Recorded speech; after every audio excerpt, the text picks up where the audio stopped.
The fluorescent lights hummed their familiar tune as Marcus Chin pushed his cleaning cart down the pristine hallway of St. Catherine's Private Hospital. His soft-soled shoes whispered against the polished marble floors, a sound so quiet that most people never noticed his presence at all. That was exactly how he preferred it. In the 3 years since he had started working the night shift, Marcus had perfected the art of being invisible. The neurology wing was his responsibility from midnight until 6 in the morning, when the day staff would arrive with their bustling energy and important conversations. During these quiet hours, Marcus moved through the shadows like a ghost, emptying trash bins, mopping floors, and sanitizing surfaces with methodical precision. His work was thorough, careful, and completely unremarkable to anyone who bothered to notice. But Marcus noticed everything. As he approached the nurse's station, he could hear the low murmur of voices from the conference room.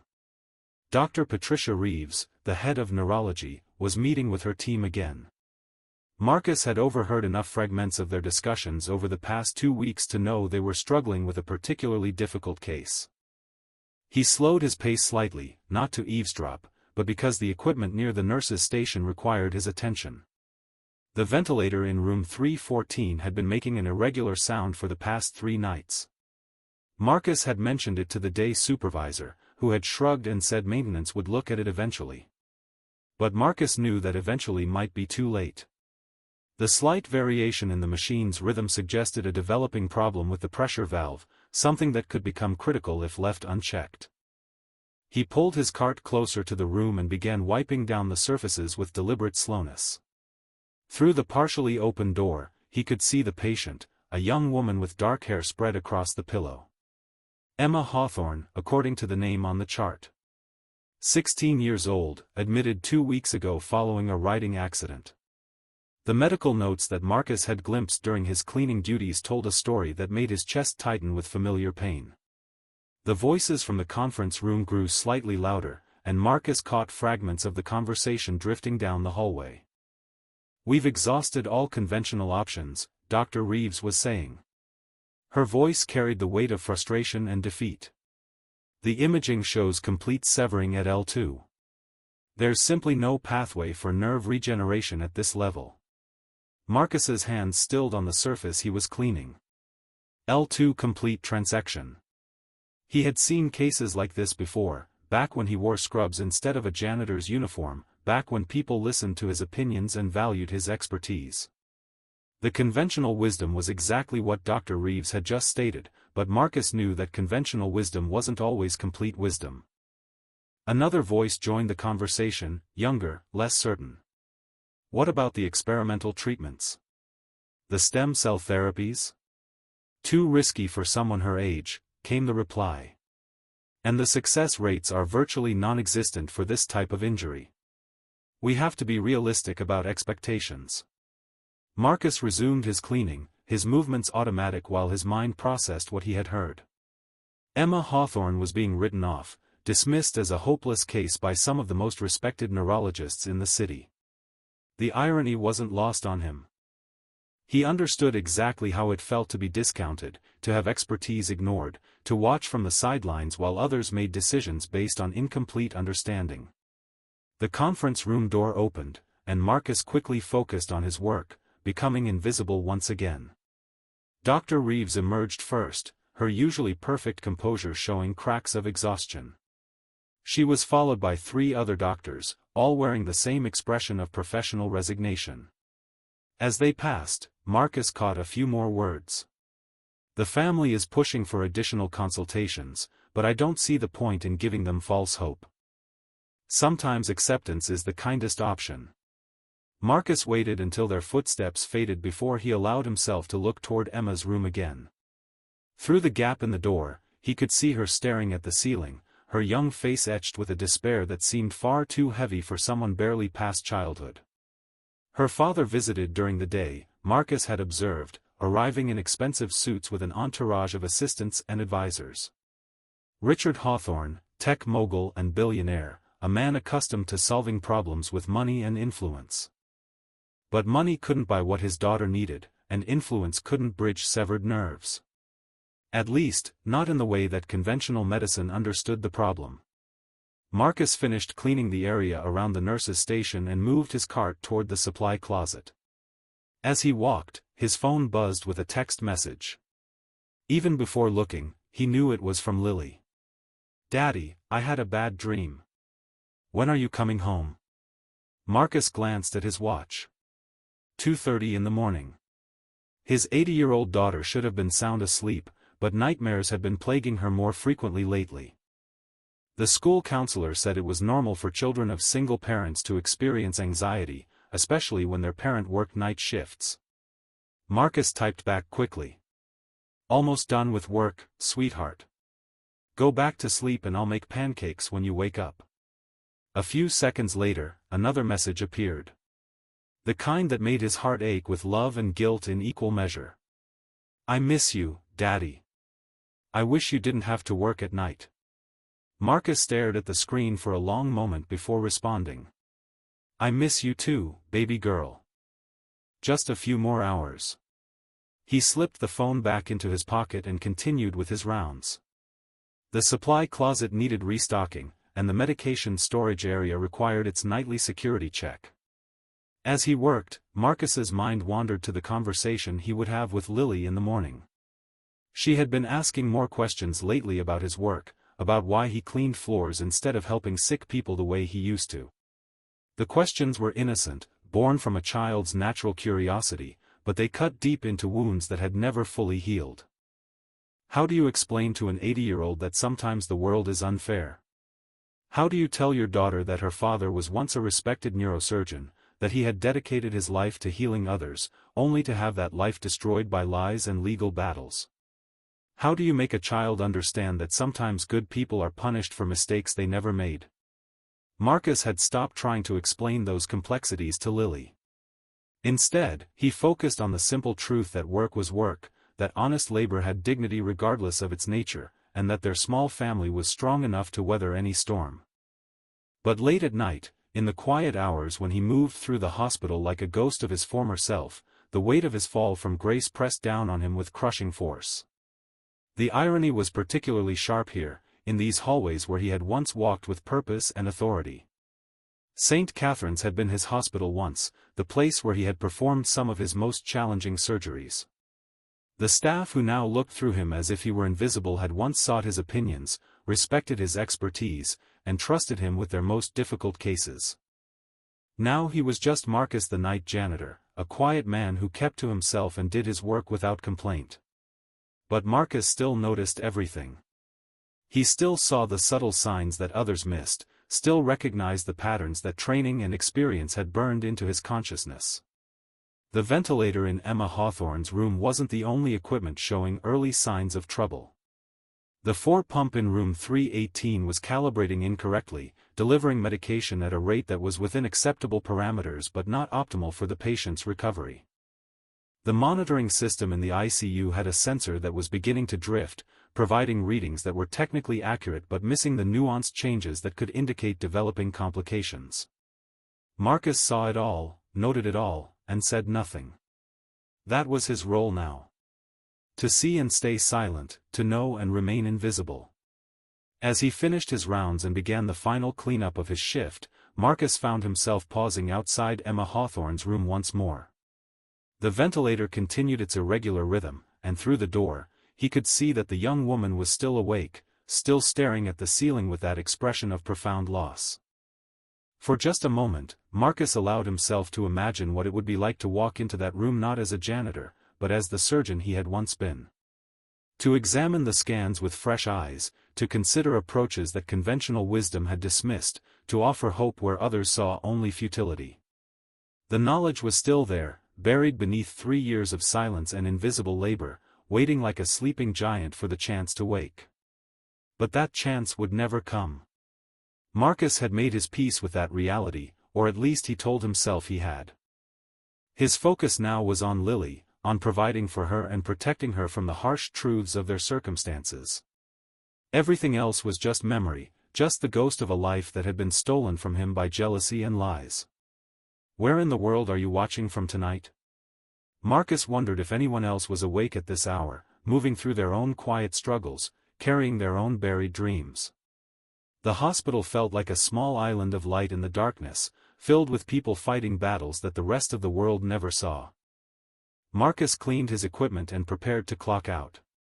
In a few hours, the day shift would arrive, and the hospital would come alive with activity and purpose. Dr. Reeves would make her rounds, checking on patients and reviewing cases. The other doctors would continue their consultations, their conferences, their careful deliberations about treatment options. And Emma Hawthorne would continue staring at the ceiling, waiting for a miracle that conventional medicine insisted could never come. As he walked toward the exit, Marcus Chen disappeared back into the shadows, carrying his secrets and his silence into the breaking dawn. Tomorrow night, he would return to clean these same hallways, to notice the same overlooked details, to remain invisible in a world that had forgotten his name. But for now, he was going home to make pancakes for his daughter, to hold on to the one piece of his life that still made perfect sense in an imperfect world.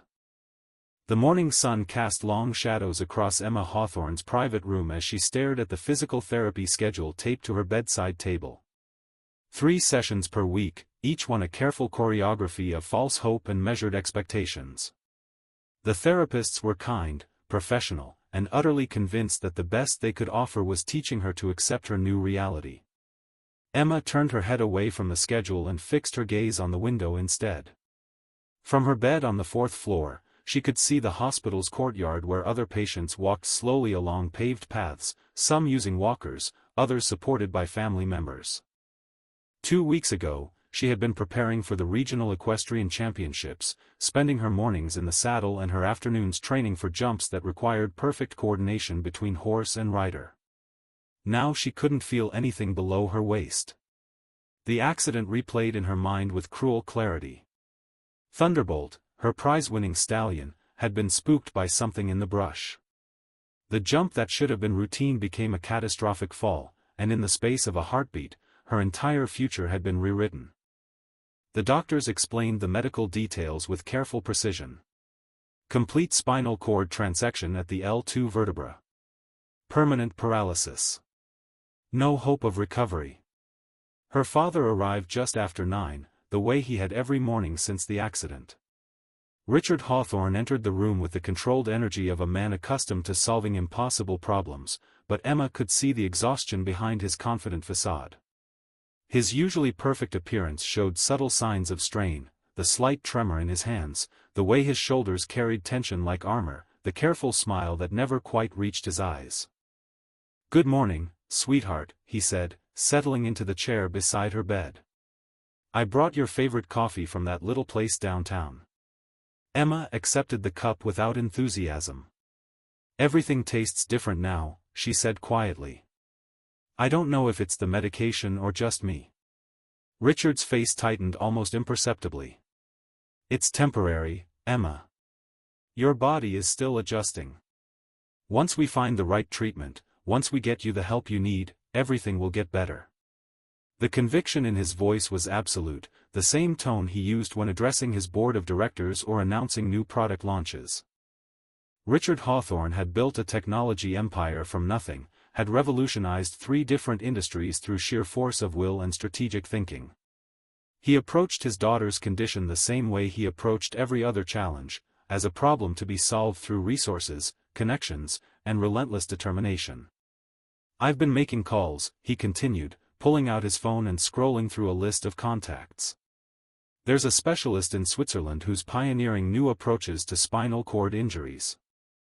And there's a research facility in Japan that's having remarkable success with stem cell treatments. Money is no object, Emma. We'll try everything."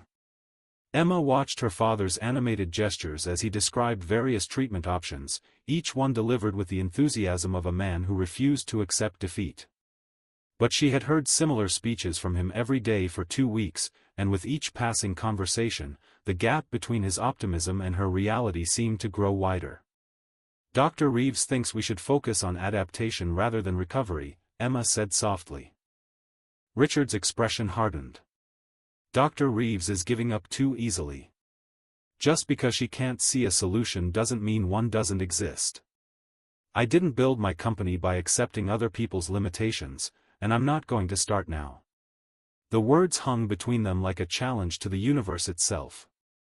Emma understood her father's need to fight, his refusal to surrender to circumstances beyond his control. But she also understood something that his success and wealth couldn't shield him from. Sometimes the world simply broke things that couldn't be fixed, no matter how much money or influence you brought to bear against the problem. A soft knock interrupted their conversation, and Dr. Reeves entered with her morning rounds team. She greeted Richard with professional courtesy, but Emma could sense the underlying tension between the doctor's medical realism and her father's unwavering demand for miracles. "How are we feeling today, Emma?" Dr. Reeves asked, checking the monitors and reviewing the overnight charts. "The same," Emma replied. "No sensation, no movement. Everything below my waist might as well not exist." Dr. Reeves nodded, making notes on her tablet. "The swelling has continued to reduce, which is positive. And your upper body strength measurements show good improvement from the physical therapy sessions. What about experimental treatments?" Richard interjected. "I've been researching facilities around the world that are taking more aggressive approaches." Dr. Reeves set down her tablet and looked directly at Richard with the patience of someone who had this conversation many times before. "Mr. Hawthorne, I understand your desire to explore every option. But I also have a responsibility to provide you with realistic expectations based on current medical knowledge. Emma's injury is complete and severe. The likelihood of meaningful recovery is essentially non-existent." "Essentially non-existent isn't the same as impossible," Richard countered. "You're right," Dr. Reeves acknowledged. "But building false hope can sometimes be more harmful than accepting difficult truths. Emma needs to focus her energy on learning to live with her new circumstances, not chasing treatments that will ultimately disappoint her." Emma listened to the familiar debate between her father and her doctor, feeling like a prize in a contest she had never wanted to enter. Richard's love was fierce and absolute, but it came with the crushing weight of expectation. Dr. Reeves's care was compassionate and professional, but it felt like a door closing on possibilities she wasn't ready to abandon. After the medical team left, father and daughter sat in silence for several minutes. The morning light shifted across the room, highlighting the get-well cards from friends and the flowers that arrived daily from Richard's business associates. Everything was beautiful and expensive and utterly unable to change the fundamental reality of Emma's condition. "I'm scared, Daddy," Emma whispered finally. "Not of being paralyzed. I'm scared that you'll never be able to accept it if I don't get better." Richard reached for her hand, his own trembling slightly. "You don't have to worry about that, sweetheart. You just focus on getting stronger. Let me worry about finding the answers." But Emma saw the truth behind his words. Richard Hawthorne had never failed at anything that mattered to him, had never encountered a problem that couldn't be solved through determination and resources. His daughter's paralysis represented his first taste of true powerlessness, and the experience was slowly destroying him from the inside out. Marcus stood at the kitchen counter of his small apartment, methodically mixing pancake batter while Lily sat at their second-hand dining table, her math homework spread across the worn surface. The morning routine was sacred to them both, a pocket of normalcy in lives that had been shaped by circumstances beyond their control. "You're making the Mickey Mouse ones, right, Daddy?" Lily asked without looking up from her division problems. "Of course," Marcus replied, already reaching for the squeeze bottle that would help him create the familiar three-circle shape. He had perfected the technique over countless mornings, finding a strange comfort in the simple act of making his daughter smile. As the first batch sizzled on the griddle, Marcus's mind drifted back to the conversation he had overheard at the hospital.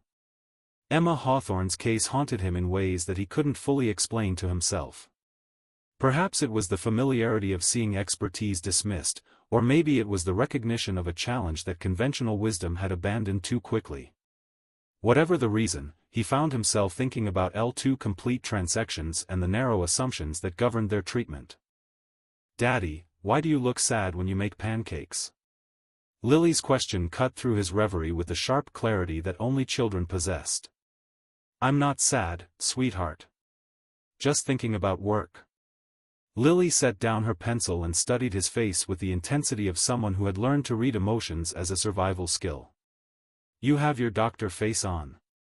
Marcus flipped the pancakes with perhaps more force than necessary. "I don't have a doctor face anymore, Lily. I'm just tired from working all night." But Lily wasn't deterred by his deflection. She had inherited her father's persistence along with his dark eyes and stubborn chin. "You still think like a doctor," she said matter-of-factly. "Mrs. Peterson says people don't stop being what they were just because they do different jobs now." Mrs. Peterson was their elderly neighbor, a retired teacher who watched Lily during Marcus's work hours. She had become something of a surrogate grandmother, filling gaps in their small family with wisdom and unconditional support. Marcus suspected that she knew more about his past than she let on, but she never pushed for details he wasn't ready to share. "Mrs. Peterson talks too much," Marcus said gently, transferring the completed pancakes to Lily's plate. "She says you're the smartest person she's ever met. And that smart people sometimes get hurt by jealous people, but that doesn't make them less smart." Marcus sat down across from his daughter, his own breakfast forgotten. The conversation was veering into territory that he had carefully avoided for 3 years. Lily deserved to know the truth about their circumstances, but protecting her innocence felt more important than satisfying her curiosity. The truth was a story that Marcus rarely allowed himself to remember in full detail. Dr. Marcus Chen, rising star in neurosurgery, had been performing a complex spinal cord surgery when complications arose. The patient, a prominent businessman with connections throughout the city, had suffered an unexpected reaction to anesthesia. Despite Marcus's quick thinking and expert intervention, the man had died on the operating table. What followed was a nightmare of accusations and investigations. The deceased man's family, led by his bitter ex-business partner, claimed that Marcus had been negligent, possibly even deliberately harmful. They hired expensive lawyers and expert witnesses who painted a picture of a reckless surgeon more concerned with experimental techniques than patient safety. The medical board, already under political pressure, suspended Marcus's license pending a full investigation. The investigation eventually cleared him completely. The autopsy revealed a rare genetic condition that made the patient's reaction to anesthesia unpredictable and ultimately fatal. No surgeon, regardless of skill or experience, could have prevented the death. But by the time Marcus was vindicated, the damage was irreversible. His reputation was destroyed, his savings depleted by legal fees, and his marriage crumbled under the pressure of public scrutiny. Lily had been 5 when it all began, old enough to sense the tension but too young to understand the complexities. Marcus's ex-wife, overwhelmed by the sudden transformation from respected doctor's spouse to pariah, had filed for divorce and moved across the country with barely a backward glance. She sent birthday cards and Christmas presents, but her presence in Lily's life had become sporadic and distant. "Daddy, are you thinking about Mommy again?" Lily's voice was gentle, understanding. "No, sweetheart. I'm thinking about a patient at the hospital who needs help. Can you help them?" Marcus looked at his daughter's hopeful expression and felt the familiar weight of impossible choices. "Not the way I used to help people. But maybe there are other ways." After Lily left for school, Marcus tried to sleep but found his mind racing with possibilities he had no right to consider. Emma Hawthorne's case presented challenges that would have excited him in his former life. L2 complete transactions were indeed difficult, but not necessarily hopeless. Recent advances in nerve regeneration therapy, combined with innovative rehabilitation techniques, had shown promise in cases that conventional medicine had written off. The problem wasn't medical knowledge. The problem was that Marcus Chen no longer existed in any official capacity. He was a ghost haunting the halls of his former profession, invisible to the very people who might benefit from his expertise. Even if he found the courage to speak up, who would listen to a night janitor's medical opinions? But as Marcus finally drifted off to sleep in the quiet hours of the afternoon, his dreams were filled with neural pathways and surgical possibilities, with hope where others saw only futility. Somewhere in the depths of his unconscious mind, the surgeon he had once been was stirring, awakening after 3 years of forced hibernation. The question wasn't whether he could help Emma Hawthorne. The question was whether he would find the courage to try, knowing that stepping forward meant risking the fragile peace he had built with Lily in their small, invisible life. In a few hours, he would return to the hospital for another night of cleaning and silence. But something had shifted in the careful balance he maintained between knowledge and helplessness, between the man he had been and the ghost he had become. The night shift at St. Catherine's had settled into its familiar rhythm when Marcus noticed the first anomaly. Room 314's ventilator had developed a more pronounced irregularity, the kind of subtle variation that would escape casual observation but could indicate a developing mechanical failure. Marcus paused his cleaning routine and listened carefully to the machine's breathing pattern. 3 seconds of normal rhythm, followed by a half-second hesitation. The timing was consistent enough to suggest a systematic problem rather than random fluctuation. In his former life, Marcus would have immediately called for a respiratory technician and insisted on a complete diagnostic check. Now, he simply made a mental note and continued with his work. But as he moved through his duties, Marcus found himself gravitating toward Emma Hawthorne's room more frequently than usual. The young woman was awake again, staring at the ceiling with the same expression of profound disconnection he had observed the night before. Her chart, which Marcus had glimpsed during his earlier cleaning, showed concerning patterns that went beyond the obvious spinal cord injury. Her white blood cell count was elevated, suggesting the beginning of an infection that hadn't yet manifested obvious symptoms. Her sleep patterns, according to the nursing notes, were severely disrupted. Most significantly, her muscle atrophy was progressing more rapidly than expected for someone only 2 weeks post-injury. These details painted a picture of a patient whose body was giving up, surrendering to circumstances that might still be changeable. Marcus finished cleaning the equipment near Emma's door and found himself stepping inside the room. Emma turned her head toward him, her eyes focusing with the first spark of interest he had seen from her. "You're the night janitor," she said. "I've seen you in the hallway." Marcus nodded, unsure why he had crossed the threshold into direct interaction. "Yes. Marcus Chen. I hope I didn't disturb you." "You didn't. I don't sleep much anyway." Emma's voice carried the flat effect of someone who had used up their capacity for emotional expression. "What's your story?" The question caught Marcus off guard. In 3 years of invisible labor, no patient had ever asked him about himself. "My story? Everyone who works here has a story. The nurses, the doctors, even the guy who delivers flowers. You're different, though. You move around this place like you understand it in ways that go beyond cleaning." Marcus felt a familiar tension between honesty and self-preservation. "I used to work in hospitals," he said carefully. "Different capacity." "What kind of capacity?" Before Marcus could answer, footsteps echoed in the hallway outside. He quickly resumed his cleaning posture as Dr. Reeves appeared in the doorway, tablet in hand for her late evening rounds. "How are we doing tonight, Emma?" Dr. Reeves asked, her attention focused on the monitors and charts. "The same as every other night," Emma replied. "Numb, restless, and watching the ceiling." Dr. Reeves made notes on her tablet while checking the various machines surrounding Emma's bed. The ventilator's irregular rhythm should have been obvious to anyone with medical training, but the doctor showed no sign of noticing the anomaly. Marcus watched her review the readings with growing frustration. "Your latest blood work shows some elevated markers, Dr. Reeves said.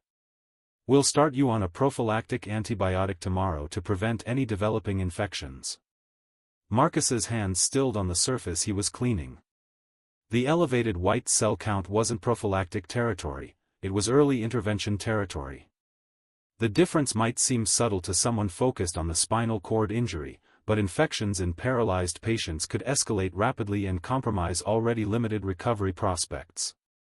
"Doctor," Marcus said quietly, then stopped himself.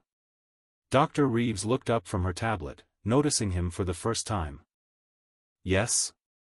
Marcus felt the weight of 3 years' silence pressing against his chest.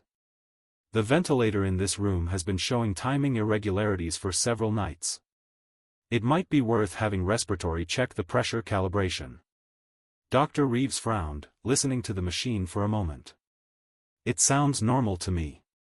But I'll make a note for the morning shift to take a look. Also, Marcus continued, his voice growing steadier, the infection markers suggest something more active than prophylactic measures might address. Early intervention could prevent complications that might impact rehabilitation outcomes. The silence that followed was sharp and uncomfortable. Dr. Reeves stared at Marcus with an expression that shifted from confusion to suspicion to something approaching recognition. "I'm sorry," she said slowly. "What did you say your position was here?" "Night custodial staff," Marcus replied, immediately regretting his decision to speak up. "Custodial staff with opinions about ventilator calibration and antibiotic protocols?" Marcus felt Emma's eyes on him, studying his face with new intensity. "I apologize if I overstepped. I should focus on my cleaning duties." Dr. Reeves set down her tablet and looked at Marcus more carefully. "What's your background before you started working here?" The question hung in the air like a challenge. Marcus could feel his carefully constructed invisibility cracking under the weight of medical knowledge he couldn't quite suppress. "Various healthcare settings," he said finally. "Which healthcare settings? What kind of training?" Marcus glanced at Emma, who was watching the exchange with the first sign of genuine interest he had seen from her. Dr. Reeves stepped closer, her expression shifting from suspicion to curiosity. "You know what L2 complete transection means, don't you?" Emma said suddenly. "When you look at me, you see more than just a paralyzed girl in a hospital bed." The words cut through Marcus's defenses with surgical precision. He met Emma's gaze and saw intelligence, determination, and a desperate hunger for someone to see her condition as a puzzle to be solved rather than a tragedy to be endured. "I see a complex case that might have more possibilities than current treatment protocols suggest," Marcus said quietly. Dr. Reeves took another step closer. "I think we need to have a conversation, Mr. Chen. Tomorrow morning, in my office. Can you stay after your shift?" Marcus nodded, knowing that his 3 years of invisible peace were about to end. But as he looked at Emma Hawthorne's face, he saw something that had been missing since the accident, hope flickering back to life in her eyes. For the first time in years, the ghost of Dr. Marcus Chen was being called back from the shadows. The morning sun streamed through Dr. Reeves's office windows as Marcus sat in the chair across from her desk, still wearing his custodial uniform.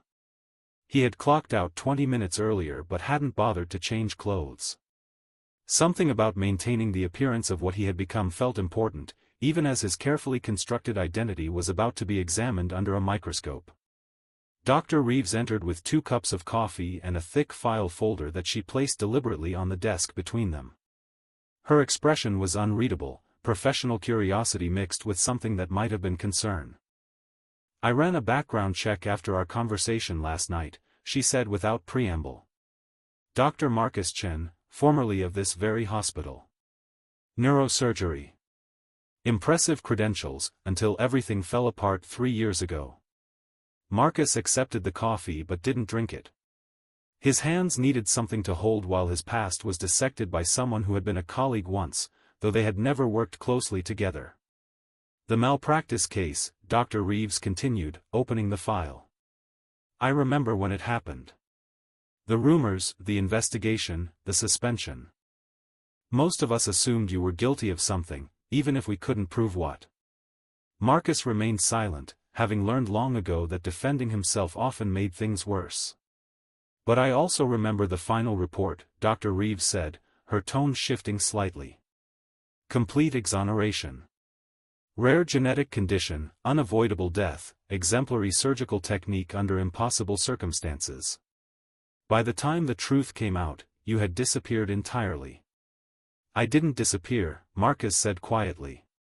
"I was still here. You just stopped seeing me." Dr. Reeves leaned back in her chair, studying his face with the same intensity she might use to examine a puzzling scan. "Why custodial work? Why here, of all places?" "Because Lily needed stability, and this job provided insurance and steady income." Because sometimes hiding in plain sight is the safest place to heal. Because I never stopped caring about medicine, even when medicine stopped caring about me. The honesty in his voice seemed to surprise them both. Dr. Reeves set down her coffee and opened Emma Hawthorne's file. Tell me what you see in this case that I'm missing. Marcus hesitated for a moment, then leaned forward. The infection markers suggest early sepsis, not a future risk but a current problem.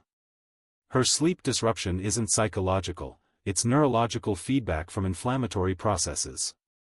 The muscle atrophy rate indicates that her body is shutting down non-essential systems, which means her brain has already accepted the paralysis as permanent. Dr. Reeves made notes as he spoke. And the ventilator issue? Pressure valve degradation. The timing variations will worsen over the next few days, potentially causing respiratory distress when her immune system is already compromised. It needs immediate replacement, not routine maintenance. Dr. Reeves was quiet for several minutes, reviewing Emma's chart against Marcus's observations. Finally, she looked up with an expression that mixed professional respect with personal frustration. Your assessments are accurate. Embarrassingly so. I missed the sepsis indicators entirely, and respiratory dismissed the ventilator concerns when I submitted the work order this morning. Marcus felt no satisfaction in being right. He had learned to find more pain than pleasure in moments when his suppressed expertise proved itself. What part of this story resonates most with you? Dr. Reeves asked suddenly. A brilliant doctor destroyed by jealous colleagues, a patient written off too early, or a father trying to protect his child from a world that can be unnecessarily cruel? The question hung between them like a bridge that could lead to understanding or deeper isolation. Marcus thought about Emma's expression the night before, about the spark of hope that had flickered in her eyes when someone finally saw her as more than a tragic case. All of it resonates, he said finally. But mostly the part where someone with knowledge stays silent while others suffer from ignorance. Dr. Reeves closed the file and leaned forward. I could report your observations and recommendations without crediting you. Take the findings to the team as my own insights and ensure Emma gets the care she needs. Marcus shook his head. That's not enough anymore. Emma isn't just a medical case. She's a 16-year-old girl whose father is slowly destroying himself trying to buy miracles that money can't purchase. They need someone who understands that hope and honesty aren't mutually exclusive. What are you suggesting? Marcus stood up, decision crystallizing with each word. I want to consult on Emma's case. Officially. I want to review her scans, analyze her treatment options, and present alternatives that conventional protocols might have overlooked. Dr. Reeves stared at him as if he had suggested performing surgery in the hospital lobby. Marcus, you don't have a medical license anymore. You can't practice medicine in any official capacity. I'm not asking to practice medicine. I'm asking to think about medicine, to apply knowledge that 3 years of silence haven't erased, to offer perspectives that might help a family that's running out of hope. The silence stretched between them, filled with the weight of professional regulations, personal risk, and the fundamental question of what healing really meant. Dr. Reeves picked up her phone, then set it down again. If I allow this, unofficially and under my direct supervision, what do you think you could accomplish? Marcus thought about Emma's case, about the possibilities that existed in the spaces between conventional wisdom and innovative thinking. Maybe nothing. Maybe everything. But definitely more than what's happening now. Dr. Reeves stood and walked to her window, looking out at the courtyard where patients took their careful walks toward recovery. When she turned back, her expression had shifted from caution to something approaching courage. I'll need to discuss this with administration, but carefully and without revealing your identity initially. If you're right about the sepsis and the ventilator, if your insights prove valuable, then maybe we can find a way to make this work. Marcus felt something shift in his chest, a loosening of tension he had carried for 3 years. Thank you for listening. Don't thank me yet. If this goes wrong, we could both lose our positions here. But if it goes right, Emma Hawthorne might have a chance that she doesn't have right now. As Marcus left Dr. Reeves's office, he realized that his invisible period was definitively over. The question now was whether stepping back into the light would lead to redemption or another devastating fall. Richard Hawthorne arrived at the hospital that afternoon with his usual entourage of assistants, but his confident stride faltered when he saw Dr. Reeves waiting for him with a serious expression. Emma's condition had taken a sudden turn for the worse overnight, confirming Marcus's prediction about the developing sepsis with uncomfortable accuracy. "Mr. Hawthorne, we need to discuss Emma's treatment immediately," Dr. Reeves said, leading him toward the conference room. "We've discovered some complications that require immediate intervention." Richard's face went pale as they walked. "What kind of complications? Yesterday you said she was stable." "An infection that we should have caught earlier. We're starting aggressive antibiotic treatment, but there's something else I need to discuss with you. I've been consulting with someone who has insights into Emma's case that might change our approach entirely." They entered the conference room where Marcus sat at the table, no longer wearing his custodial uniform but dressed in simple business clothes that Dr. Reeves had helped him acquire from the hospital's professional clothing fund. His transformation from invisible janitor to medical consultant was subtle but complete. Richard stopped short when he saw Marcus. "I'm sorry, who are you?" "This is Dr. Marcus Chen," Dr. Reeves said carefully. "He's been reviewing Emma's case and has identified several issues that our current treatment plan hasn't addressed adequately." Richard's confusion was evident as he took his seat. "Dr. Chen? I thought I knew all the specialists involved in Emma's care." "Dr. Chen has been working at the hospital in a different capacity, Dr. Reeves explained.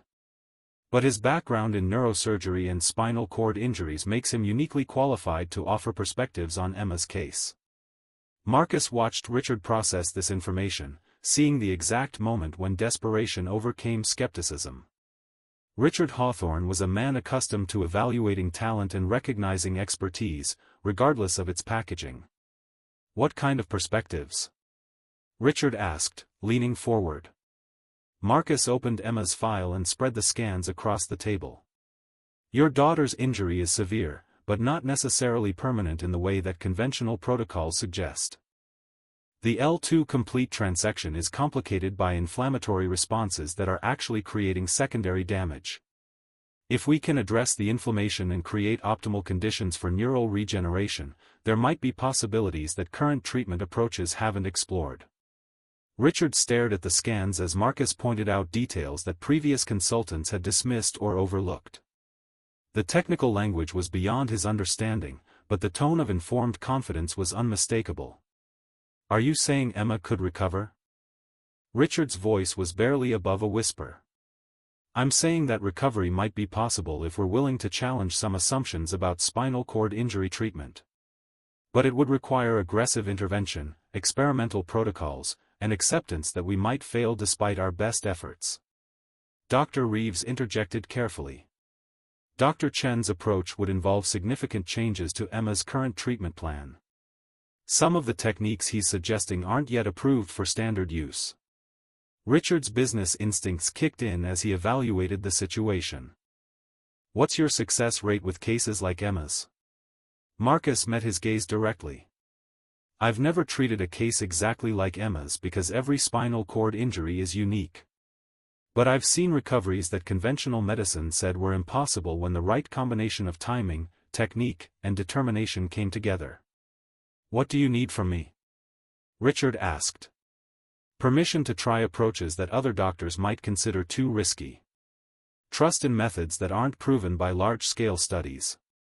And understanding that hope and honesty sometimes require us to attempt things that might not work." Richard was quiet for several minutes, studying the scans and considering options that went far beyond his comfort zone. Finally, he looked directly at Marcus.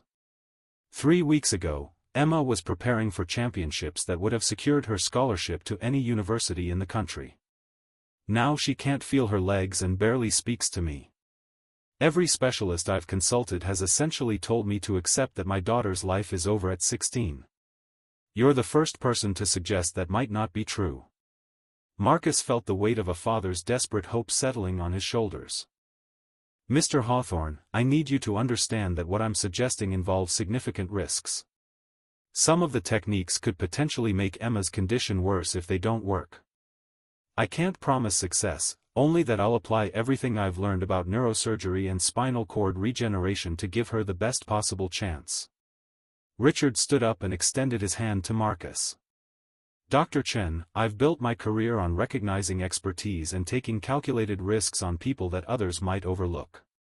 If you're willing to fight for my daughter when everyone else has given up, then you have my complete support and whatever resources you need.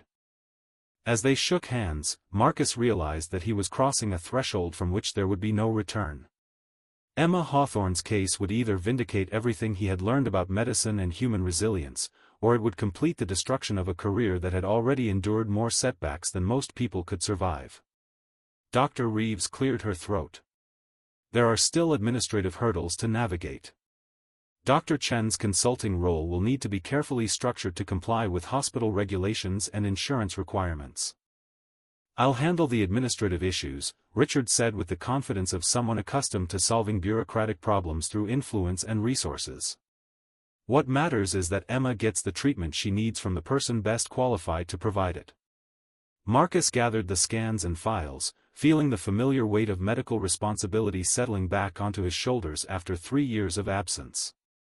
Tomorrow, he would begin developing a treatment protocol that challenged conventional wisdom and demanded the kind of innovation that had once made him one of the most promising neurosurgeons of his generation. The ghost was stepping back into the light, carrying hope where others had offered only sympathy. Emma was awake when Marcus entered her room the next morning, but this time he carried a tablet loaded with scans and a treatment plan that had kept him up most of the night. The sepsis was responding to the aggressive antibiotic protocol, and the ventilator had been replaced, validating his earlier observations in ways that gave him credibility with the nursing staff. "You look different," Emma said as Marcus pulled a chair beside her bed. "Less like someone who empties trash cans and more like someone who might actually have answers." Marcus smiled, feeling the strange sensation of being seen clearly for the first time in years. "Your father has given me permission to review your case and suggest some alternative treatment approaches. But before we discuss medical options, I need to understand what you want from this process." Emma's expression grew cautious. "What do you mean?" "Some patients want to focus on adaptation and learning to live with their condition. Others want to pursue every possible avenue for recovery, even if the chances are small and the process is difficult. Neither approach is wrong, but they require very different kinds of treatment." Emma was quiet for several minutes, staring at her hands resting motionless on the blanket. "Everyone keeps talking about what's realistic and what I need to accept. But no one has asked me what I actually want." "What do you want?" Marcus asked gently. "I want to feel my legs again. I want to walk across a stage at graduation. I want to ride Thunderbolt and jump courses that make other people hold their breath." Emma's voice grew stronger with each sentence. "I want my life back, not some compromise version that everyone thinks should be enough for me." Marcus opened his tablet and showed Emma the first scan. "Then we're going to try to give you those things back. But I need you to understand that what I'm proposing isn't conventional treatment. Some doctors would consider it experimental, possibly risky." Emma leaned forward to study the images. "What kind of risky?" "The techniques I want to use could potentially cause additional inflammation if your body doesn't respond well. There's also the possibility of raising your hopes only to disappoint you if the treatment doesn't work." Emma met his eyes with an intensity that reminded Marcus why he had become a doctor in the first place. "Dr. Chen, I've been lying in this bed for 3 weeks listening to people tell me what I'll never do again. If there's even a small chance that you're wrong about that, then whatever risks come with trying are worth it." Marcus felt the familiar surge of purpose that had driven him through medical school and residency, the conviction that healing was worth fighting for regardless of the obstacles. He began explaining his treatment approach, breaking down complex medical concepts into language that Emma could understand without patronizing her intelligence. The plan involved a combination of targeted anti-inflammatory protocols, experimental nerve stimulation techniques, and innovative physical therapy approaches that challenged the standard assumptions about paralysis. Each element was designed to create optimal conditions for the body's own regenerative capabilities while addressing the secondary damage that conventional treatments often overlooked. "How long before we know if it's working?" Emma asked. "Some indicators might appear within weeks. Meaningful recovery, if it happens, could take months or longer. This isn't a quick fix, Emma. It's a marathon that requires patience and determination that most people don't realize they possess." Emma nodded thoughtfully. "My riding instructor used to say that the difference between good riders and great riders isn't talent or luck. It's the willingness to get back on the horse after the worst possible fall and trust that your body remembers how to succeed." Marcus felt a spark of recognition at the metaphor. "That's exactly what we're asking your nervous system to do. Get back on the horse and remember pathways that trauma has convinced it are gone forever." Over the next hour, Marcus walked Emma through each component of the treatment plan, explaining the reasoning behind every decision and the potential outcomes they were hoping to achieve. Her questions were intelligent and specific, revealing someone who was ready to become an active partner in her own recovery rather than a passive recipient of medical care. When Dr. Reeves arrived for her afternoon rounds, she found Emma more animated than she had been since the accident. The change was subtle but unmistakable, the difference between someone who had given up hope and someone who was preparing to fight. "I see you've been discussing the new treatment approach," Dr. Reeves said, reviewing the notes Marcus had made in Emma's chart. "Dr. Chen explained everything," Emma said. "When do we start?" Dr. Reeves looked at Marcus, who nodded his readiness. "Some of the protocols can begin immediately. Others will require additional preparation and coordination with specialists who have experience with experimental techniques." As they discussed logistics and timing, Marcus realized that he was feeling something he hadn't experienced in 3 years, the excitement of practicing medicine at its highest level, where innovation and compassion intersected to create possibilities that hadn't existed before. "Share your thoughts with us," Marcus said, looking directly at Emma. "Have you ever been in a situation where someone believed in possibilities that others couldn't see? That kind of faith, whether it comes from family, friends, or medical providers, can be a powerful component of healing." Emma's smile was the first genuine expression of hope Marcus had seen from her. "My whole life has been about people believing I could do things that seemed impossible. I guess it's time to find out if that applies to making my legs work again." As Marcus left Emma's room that evening, he carried with him the weight of a promise that went far beyond medical treatment. He had committed to fighting for a future that conventional wisdom insisted didn't exist, armed with knowledge, determination, and the desperate hope of a father who refused to accept defeat. The real work was just beginning. The resistance began almost immediately. Dr. Harrison, the chief of neurology, called an emergency meeting after reviewing Marcus's proposed treatment protocol. The conference room filled with skeptical faces as the medical staff gathered to discuss what several senior physicians were calling an unacceptable deviation from established care standards. "This is highly irregular," Dr. Harrison began, his voice carrying the authority of 3 decades in hospital administration. "We have a former staff member, stripped of his medical license, proposing experimental treatments that haven't been approved by our review board." Marcus sat quietly as the criticism mounted, understanding that this confrontation was inevitable. Beside him, Dr. Reeves maintained professional composure while defending her decision to involve him in Emma's care. "Dr. Chen's observations about the patient's condition have been consistently accurate," she said. "His recommendations prevented a serious sepsis complication that our team missed entirely." "That's beside the point," Dr. Harrison replied sharply. "We have protocols for a reason. Allowing unauthorized personnel to influence patient care sets a dangerous precedent." Richard Hawthorne, who had arrived for the meeting with the focused intensity of a man protecting his most valuable asset, finally spoke. "With respect, Dr. Harrison, my daughter has been under your care for 3 weeks with no meaningful progress. Dr. Chen is the first person to offer a treatment plan that acknowledges the possibility of recovery rather than simply managing decline." The room fell silent as Richard's words hung in the air. Marcus recognized the moment as a crucial turning point, where institutional politics collided with parental desperation and medical innovation. Mr. Hawthorne, Dr. Harrison said carefully, I understand your frustration. But hope without realistic expectations can be more harmful than acceptance of difficult truths. Marcus leaned forward, finally breaking his silence. Dr. Harrison, 3 years ago I was performing some of the most challenging spinal cord surgeries in this hospital.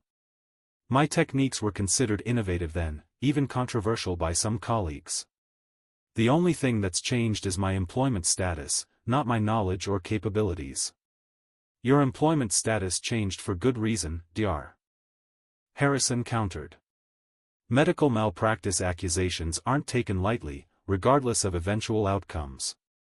The accusation hit Marcus like a physical blow, but Richard Hawthorne's response was swift and decisive. Dr. Harrison, I've read every document related to Dr. Chen's case. He was completely exonerated of any wrongdoing. The death was caused by an undiagnosed genetic condition that no surgeon could have anticipated or prevented. Continuing to punish him for a tragedy that wasn't his fault seems counterproductive to everyone involved. Dr. Reeves opened Emma's file and began reading from the latest test results. Since implementing Dr. Chen's anti-inflammatory protocol, Emma's white blood cell count has normalized, her sleep patterns have improved significantly, and her muscle tone measurements show the first positive changes we've recorded since admission. The clinical data was undeniable, but Marcus could see that institutional resistance ran deeper than medical evidence. Dr. Harrison and several other senior staff members were protecting their authority as much as their patients, unwilling to acknowledge that innovation might come from unexpected sources. What exactly are you proposing? Asked Dr. Kim, the head of physical therapy, who had remained neutral throughout the debate. Marcus stood and moved to the whiteboard, sketching neural pathways with the confidence of someone who had spent years studying spinal cord anatomy. Current protocols assume that complete transection means permanent disconnection. But recent research suggests that microscopic nerve fibers often survive trauma that appears to cause complete severance. The key is creating conditions that encourage those surviving pathways to strengthen and establish new connections. He outlined a treatment approach that combined cutting-edge neuroplasticity techniques with targeted electrical stimulation and intensive physical therapy protocols.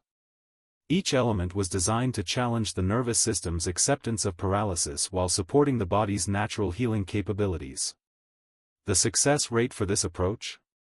Dr. Harrison asked. Marcus set down the marker and faced the room directly. Unknown, because it hasn't been attempted at this scale before. But the alternative is accepting a 16-year-old girl's permanent paralysis based on incomplete understanding of neural regeneration possibilities. Richard Hawthorne stood up, his decision clear. Dr. Harrison, I'm transferring my daughter's care to a private treatment facility where Dr. Chen can implement his protocol without institutional interference.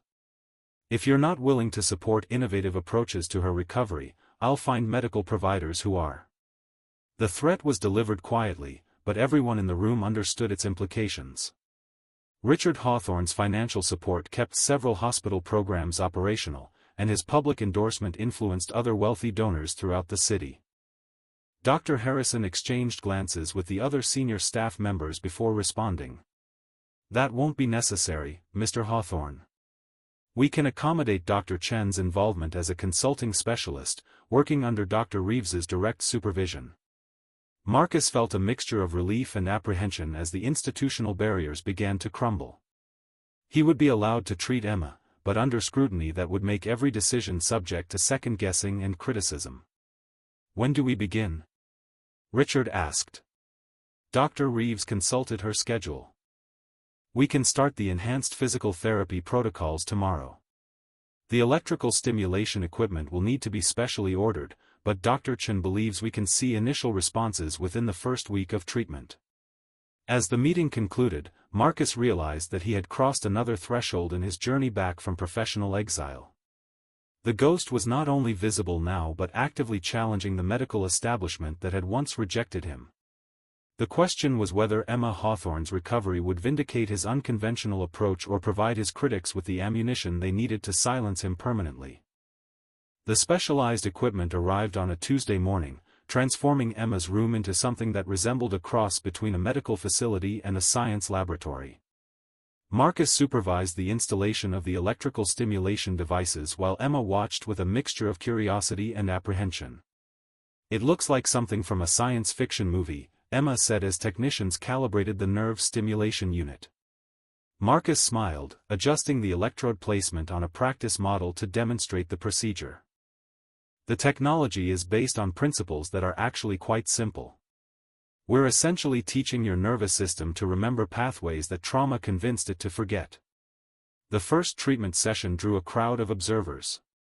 Dr. Harrison stood in the corner with several other senior staff members, their expressions ranging from skeptical to openly hostile. Dr. Reeves monitored Emma's vital signs while Marcus prepared the stimulation protocols with methodical precision. "You'll feel a mild tingling sensation when we begin," Marcus explained to Emma. "If it becomes uncomfortable at any point, tell me immediately and we'll adjust the intensity." Emma nodded, her jaw set with determination that reminded Marcus of athletes preparing for competition. She had spent the previous week undergoing intensive preparation, including meditation training to help her focus on internal sensations that might be too subtle for external monitoring to detect. Marcus activated the first stimulation sequence, targeting nerve pathways just below Emma's injury site. The electrical impulses were carefully calibrated to encourage neural activity without causing tissue damage or overwhelming the already traumatized spinal cord. For the first 10 minutes, Emma showed no response beyond the expected autonomic reactions to electrical stimulation. Her heart rate remained steady, her breathing unchanged, and the monitoring equipment detected no unusual neural activity. Then, at the 12-minute mark, Emma's left toe moved. The movement was barely perceptible, just a slight twitch that might have been missed by casual observation. But the electrode sensors registered the muscle activation, and Emma's sharp intake of breath confirmed that she had felt something. "Did you see that?" Emma whispered, staring at her foot with wonder. Marcus checked the monitoring equipment to confirm what they had all witnessed. The muscle contraction was genuine, triggered by voluntary nerve signals rather than external stimulation. It was the first sign of voluntary movement Emma had experienced since her accident. Dr. Harrison stepped closer to examine the readouts, his skeptical expression shifting to something approaching amazement. The neural pathway readings showed definite activity below the injury site. Marcus continued the stimulation sequence, gradually increasing the intensity as Emma's nervous system began to respond. Over the next 30 minutes, they documented several instances of voluntary muscle activation, each one stronger and more sustained than the last. "How is this possible?" Dr. Reeves asked, reviewing the data streaming from the monitoring equipment. Marcus paused the treatment to explain his theory. Emma's spinal cord injury appeared complete on imaging because the primary neural pathways were severed. But microscopic nerve fibers often survive trauma that destroys larger structures. These surviving pathways can be encouraged to strengthen and establish new connections if we provide the right stimulation and support. The room fell silent as the implications of Emma's response became clear. She was demonstrating neurological recovery that conventional medicine insisted was impossible for her type of injury. "Emma, can you try to move your toes again?" Marcus asked. Emma closed her eyes and concentrated with visible intensity. After several seconds, her right foot moved distinctly, the movement controlled and purposeful rather than reflexive. Richard Hawthorne, who had been watching from the doorway, stepped into the room with tears streaming down his face. "She's moving her feet," he said, his voice breaking with emotion. "After 3 weeks of being told she would never walk again, my daughter is moving her feet." Dr. Harrison examined the monitoring data with the thoroughness of someone trying to find flaws in evidence that challenged his fundamental assumptions. "The readings are consistent with voluntary motor function. This level of recovery shouldn't be possible with a complete L2 transection." Marcus felt a surge of vindication mixed with cautious optimism. "This is just the beginning, Dr. Harrison. With continued treatment and intensive rehabilitation, Emma might regain significantly more function than current protocols suggest is possible." Over the following days, Emma's progress accelerated beyond everyone's expectations. The electrical stimulation treatments were supplemented by innovative physical therapy techniques that challenged her nervous system to rebuild connections that trauma had disrupted. Each session produced measurable improvements in sensation and motor control. The hospital staff began to take notice as word spread about Emma's unprecedented recovery. Nurses who had dismissed Marcus as an overly ambitious janitor now sought his opinions on other difficult cases. Physical therapists requested copies of his treatment protocols to study for future applications. But the most significant change was in Emma herself. The despair that had marked her first weeks in the hospital was replaced by fierce determination as she pushed herself through grueling rehabilitation sessions. Her goal was no longer adaptation to paralysis but complete recovery of the life that had been taken from her. Dr. Chen, Emma said during one particularly challenging therapy session, "I know everyone thinks what's happening to me is some kind of miracle. But it doesn't feel miraculous. It feels like the hardest work I've ever done in my life." Marcus smiled, recognizing the attitude that separated patients who recovered from those who simply survived. "That's because it is the hardest work you've ever done. Your nervous system is rebuilding itself one connection at a time, and that requires effort that most people can't imagine." "How much more recovery is possible?" Emma asked. Marcus considered the question carefully, balancing honesty with hope. "I don't know the limits yet, Emma. Your nervous system is showing capabilities that challenge everything I thought I understood about spinal cord injuries. Let's focus on today's progress and trust that tomorrow will bring new possibilities." As Emma continued her rehabilitation with unwavering determination, Marcus realized that her recovery was changing more than just her own life. Her case was challenging medical assumptions, inspiring other patients, and forcing the hospital staff to reconsider what they thought they knew about healing and human resilience. The ghost had not only returned to medicine but was rewriting the rules about what recovery could look like when innovation met unshakable determination. 6 weeks after the first stimulation treatment, Emma Hawthorne sat on the edge of her hospital bed, her legs dangling over the side as she concentrated on the simple act of flexing her ankles. The movement was deliberate and controlled, a feat that had seemed impossible just months earlier when doctors had written off any hope of recovery. Marcus watched from across the room as Emma worked through her morning exercises, each repetition building strength in neural pathways that conventional medicine had declared permanently severed. Her progress had been steady and remarkable, challenging every assumption about spinal cord injury recovery that the medical community had held sacred. The hospital had become a different place since Emma's breakthrough. Word of her unprecedented recovery had spread throughout the medical community, bringing visiting specialists from across the country who wanted to observe Marcus's innovative treatment protocols. The skepticism that had initially greeted his involvement had transformed into grudging respect, then amazement, and finally genuine scientific curiosity. Dr. Harrison, who had been Marcus's most vocal critic, now requested daily updates on Emma's progress and had begun implementing modified versions of the treatment approach with other spinal cord injury patients. The institutional resistance that had once threatened to derail the entire project had crumbled in the face of undeniable results. "Emma, can you stand for us today?" Marcus asked, positioning himself beside the bed with the physical therapy team. Emma nodded, her expression focused with the intensity of someone who had learned to treat every small movement as a victory worth fighting for. She placed her hands on Marcus's shoulders and slowly shifted her weight forward, engaging muscles that had been dormant for months. The process was gradual and required tremendous effort, but Emma rose to her feet with minimal assistance, standing independently for nearly 30 seconds before fatigue forced her to sit back down.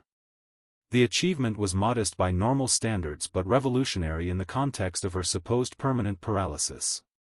Dr. Reeves documented Emma's vital signs and muscle response patterns, data that would eventually be compiled into research papers that challenged fundamental assumptions about neurological recovery. The case was already being discussed at medical conferences as a potential breakthrough in spinal cord injury treatment. "Have you ever witnessed someone being underestimated?" Marcus asked the small group of observers who had gathered to watch Emma's session.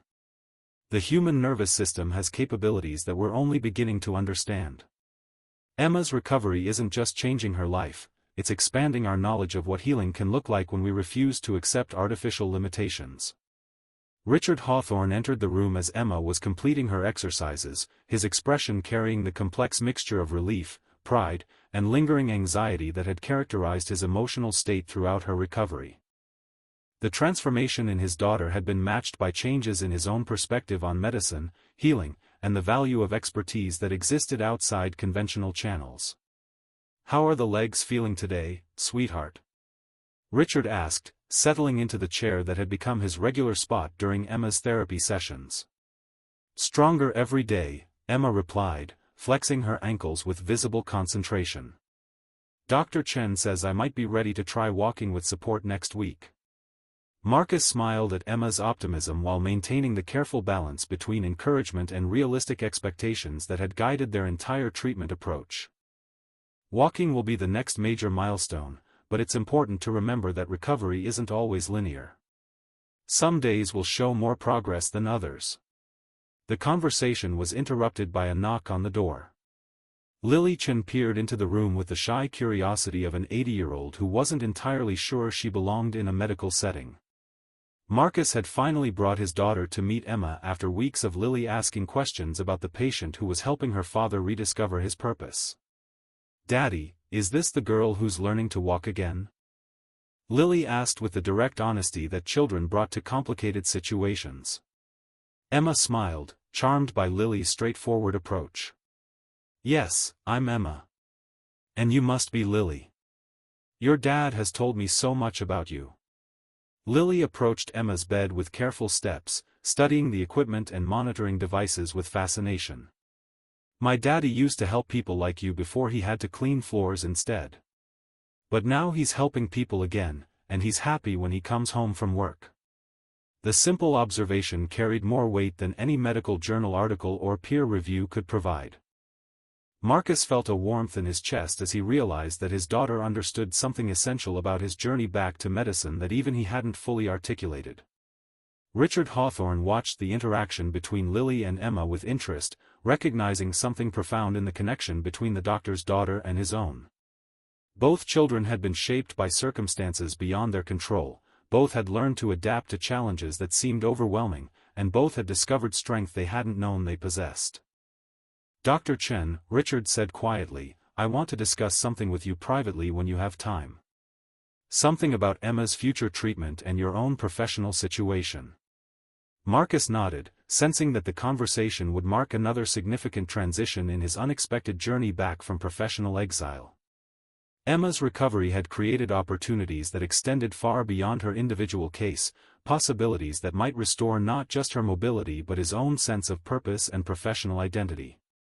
As the therapy session concluded and the various observers departed, Marcus found himself alone with Emma and Lily, watching his daughter carefully examine the electrical stimulation equipment while Emma patiently answered her questions about how the treatments worked.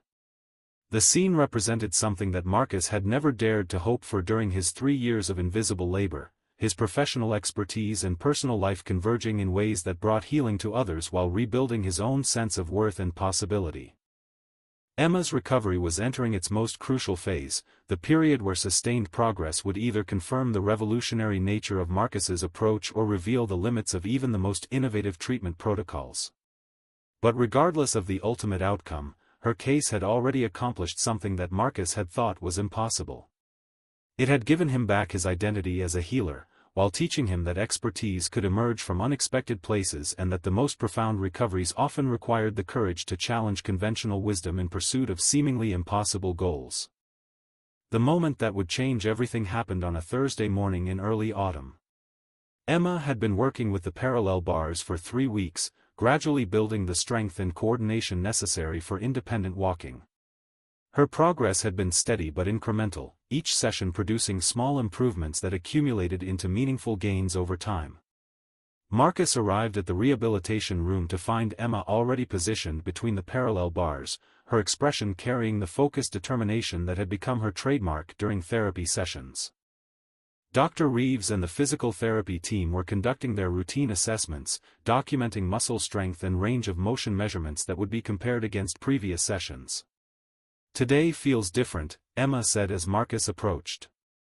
I can feel strength in my legs that wasn't there yesterday. Marcus checked the monitoring equipment and reviewed the overnight reports from the nursing staff. Emma's neural activity measurements showed increased connectivity in the affected spinal cord regions, suggesting that her nervous system was continuing to rebuild pathways at an accelerated rate. The morning session began with standard exercises designed to strengthen the newly recovered neural connections. Emma moved through the routine with exceptional focus, her movements more fluid and controlled than they had been during previous sessions. The physical therapists exchanged glances as they observed improvements that exceeded their most optimistic projections. "Emma," Dr. Reeves said, reviewing the real-time data streaming from the monitoring devices, "your muscle activation patterns are showing remarkable enhancement. The bilateral coordination is particularly impressive." Marcus felt a familiar surge of anticipation as he recognized the signs that often preceded major breakthroughs in neural recovery. Emma's nervous system was approaching a critical threshold where individual improvements would combine to produce capabilities that seemed to emerge suddenly but were actually the result of weeks of careful preparation. "Are you ready to try walking without the parallel bars?" Marcus asked. The question created immediate tension in the room.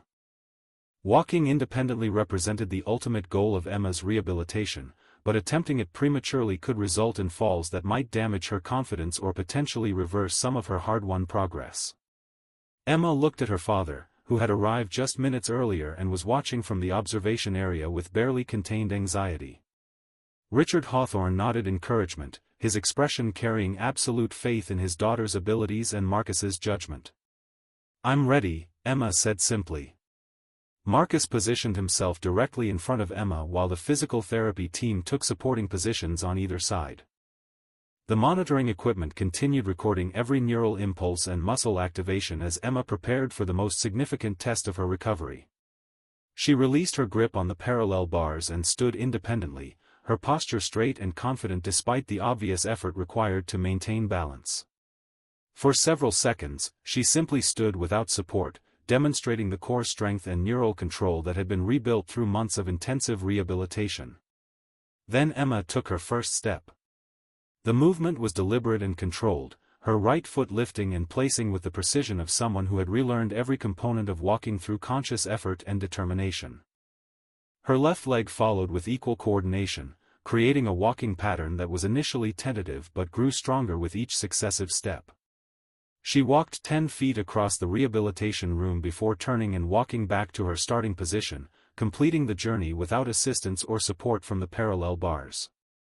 The monitoring equipment registered normal neural activity patterns throughout the exercise, confirming that her movements were generated by voluntary muscle control rather than reflexive responses. The room erupted in applause as Emma completed her independent walk, but the sound was overwhelmed by Richard Hawthorne's emotional reaction. He ran from the observation area and embraced his daughter, tears streaming down his face as he held her upright without any concern for the monitoring equipment or medical protocols. "She's walking," he said repeatedly, his voice breaking with joy and relief. "My daughter is walking." Dr. Harrison, who had entered the room just in time to witness Emma's achievement, stood motionless as he processed the implications of what he had observed. A patient with complete spinal cord transection had just demonstrated full mobility recovery, challenging every principle of neurological medicine that he had learned during his 30-year career. Marcus felt a complex mixture of professional vindication and personal fulfillment as he watched Emma take additional steps around the room. Her recovery represented the successful application of innovative treatment approaches that had been dismissed as impossible by conventional medical wisdom. "Dr. Chen," Emma said, walking toward him with careful but confident steps, "I know everyone is calling this a miracle. But it doesn't feel miraculous to me. It feels like the logical result of refusing to accept artificial limitations and working harder than I ever thought possible." The observation was profoundly accurate. Emma's recovery hadn't violated any laws of medicine or biology, it had simply demonstrated that human healing capabilities extended far beyond what standard protocols acknowledged as possible. Dr. Reeves began documenting the session for the medical record, knowing that Emma's case would reshape treatment approaches for spinal cord injuries worldwide. The data they had collected over the past months would provide the foundation for research that could help thousands of other patients who had been told that recovery was impossible. Richard Hawthorne approached Marcus with an expression of gratitude that transcended professional courtesy. "Dr. Chen, you gave my daughter her life back when everyone else had given up hope. I don't know how to adequately thank you for that gift." Marcus watched Emma continuing to walk around the room, marveling at movements that had seemed impossible just months earlier. "Seeing her walk again is thanks enough, Mr. Hawthorne. This is why I became a doctor in the first place." The ghost had not only returned from exile but had achieved something that would define the rest of his career. Emma Hawthorne's recovery proved that expertise could emerge from unexpected circumstances, that innovation often required challenging established assumptions, and that the most profound healing happened when medical knowledge combined with unwavering determination to pursue seemingly impossible goals.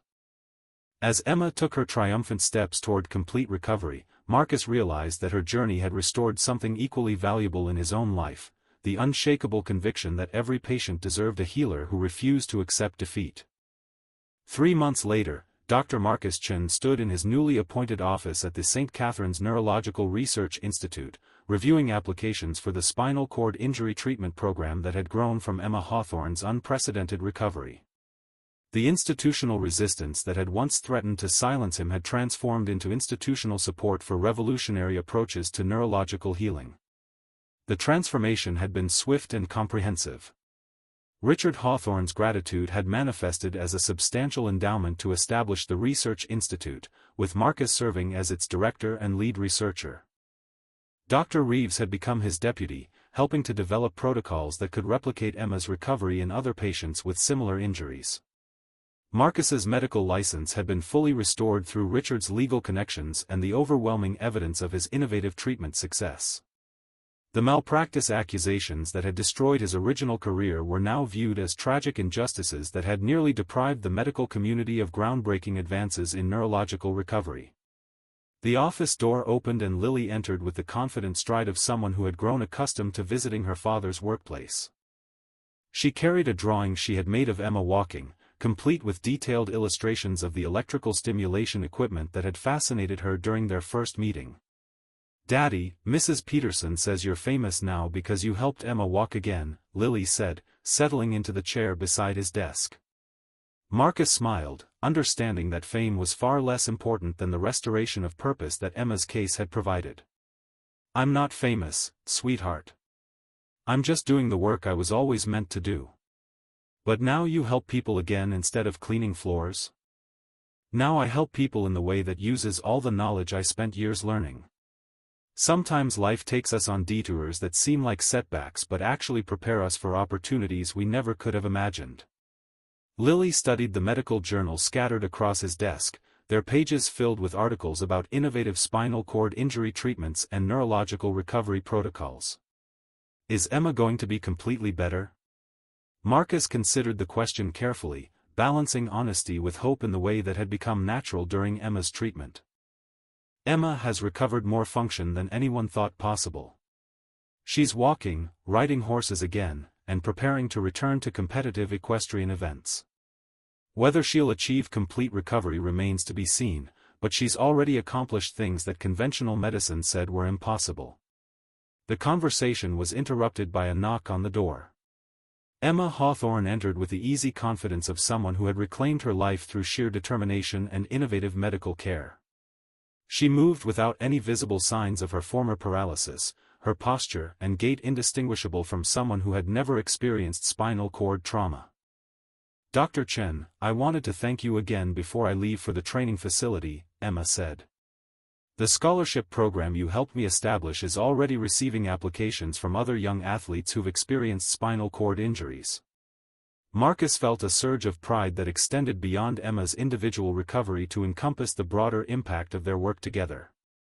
The scholarship program would provide funding for innovative treatment approaches that insurance companies often refuse to cover, ensuring that other patients could access the same revolutionary care that had restored Emma's mobility. Richard Hawthorne appeared in the doorway behind his daughter, his expression carrying the complex mixture of gratitude and amazement that had characterized his relationship with Marcus since Emma's breakthrough. "Dr. Chen, the Research Institute's first quarterly report shows results that exceed our most optimistic projections. 6 patients have shown significant improvement, and 3 have achieved mobility recovery that their original doctors declared impossible. The success rate was unprecedented in spinal cord injury treatment, validating Marcus's approach while creating hope for patients who had been told that recovery was beyond medical capabilities. Each case built upon the foundation established by Emma's treatment, refining techniques and expanding understanding of neurological healing potential. "If this story has touched your heart," Marcus said, looking directly at Emma and Richard, "let us know where you're listening from and subscribe for more inspiring tales of recovery and redemption." The human capacity for healing extends far beyond what conventional wisdom acknowledges, and every patient deserves medical providers who refuse to accept artificial limitations. Emma smiled, understanding that her recovery had become more than personal triumph. It had evolved into proof that expertise could emerge from unexpected circumstances and that innovation often required the courage to challenge established assumptions. As the afternoon progressed, Marcus found himself reflecting on the journey that had brought him from invisible janitor to respected researcher. The 3 years of exile had been painful but necessary, teaching him humility and patience while preserving the knowledge that would eventually change Emma's life and reshape approaches to neurological recovery. Lily remained in his office as evening approached, working on homework while Marcus completed his research notes. The scene represented everything he had hoped to rebuild after his professional downfall: meaningful work that helped others, recognition for expertise that had been unjustly dismissed, and the ability to provide his daughter with stability and pride in his accomplishments. The ghost had not only returned from exile but had achieved something that transcended personal redemption. Emma Hawthorne's recovery proved that healing was possible in circumstances where conventional medicine offered only sympathy, that innovation could emerge from the most unlikely sources, and that expertise remained valuable regardless of the institutional recognition it received. Marcus looked out his office window at the hospital where he had once mopped floors in silence, understanding that every experience had contributed to his ability to see possibilities that others missed. The janitor's perspective had taught him to notice details that busy doctors overlooked, while his years of exile had given him the patience and humility necessary to listen carefully to what patients needed rather than simply following established protocols. As the sun set over St. Catherine's, Dr. Marcus Chen began planning the next day's research, knowing that Emma's recovery was just the beginning of a revolution in neurological medicine that would help countless others reclaim lives that conventional wisdom had written off as permanently lost. The man who had once been invisible had become a beacon of hope for patients who needed someone willing to see possibilities where others saw only limitations.